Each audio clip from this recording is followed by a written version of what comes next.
महायुतीचं जागा वाटप उद्यापर्यंत अधिकृतपणे जाहीर होईल अशी माहिती आता बावनकुळे यांनी दिली। तर विधान परिषद निवडणुकीसाठी महायुतीची जागा वाटपाची चर्चा 99% पूर्ण झाल्याची माहिती देखील बावनकुळे यांनी दिली आहे। तर फक्त 3 प्रमुख नेत्यांना एकत्र अंतिम निर्णय घ्यायचा बाकी आहे असं बावनकुळे यांनी सांगितलं।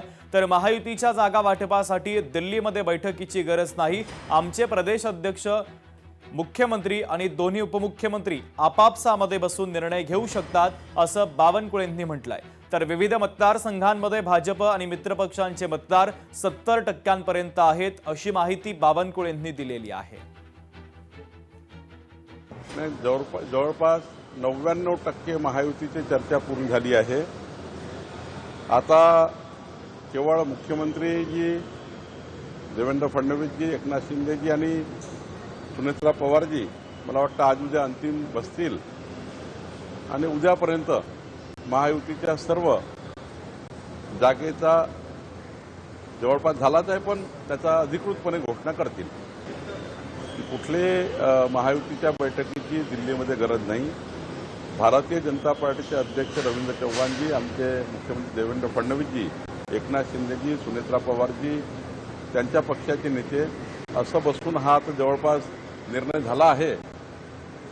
उद्यापर्यंत मला वाटते महायुतीच्या सीट जाहीर होणार आहे। मी काँग्रेस पार्टीच्या सर्व नेत्यांना विनंती करतो, तसंही ही निवडणुकीमध्ये भारतीय जनता पार्टी महायुती ही 70%च्या वर मतदारावर आहे। इतक्या उन्हामध्ये अल निनोच्या प्रभावामध्ये वाहनाचे खर्च, इतर खर्च न करता या निवडणुकीत त्यांनी अनौपत करण्याचा प्रयत्न करावा। जर काँग्रेसने ही भूमिका घेतली तर आम्ही त्यांचं अभिनंदन करू। सरकारवर टीका करताना हर्षवर्धन सपकाळांची जीभ घसरली। तर हर्षवर्धन सपकाळांनी पंतप्रधान नरेंद्र मोदी आणि मुख्यमंत्री देवेंद्र फडणवीसांचा एकेरी भाषेत उल्लेख करत त्यांच्यावर जहरी शब्दात टीका केली होती। त्यावरून आता मंत्री चंद्रशेखर बावनकुळे यांनी प्रत्युत्तर दिलंय।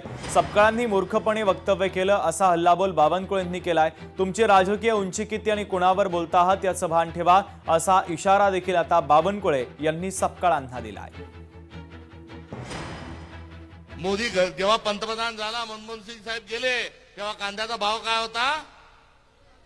3000 2014। आज काय म्हणायचं, कांदाखोर म्हणायचं, बैमान म्हणायचं का त्याला बोटल खेटर घेऊन दाखवायचं? हा एक अत्यंत संतापजनक प्रश्न आपल्या सगळ्यांच्या समोर आहे आणि तोच उद्रेक या निमित्तानं आहे।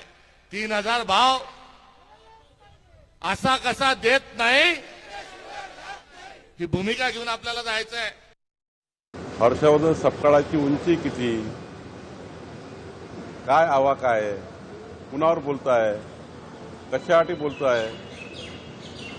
त्यामुळं यानंतर हर्षवर्धन सपकाळांनी अशा प्रकारची अश्लील भाषा जर मुख्यमंत्री आणि प्रधानमंत्र्यांवर वापरली तर भारतीय जनता पार्टीचे कार्यकर्ते त्यांना महाराष्ट्र फिरू देणार नाही। लोकशाही मराठी ऐका, पहा, जागरूक रहा।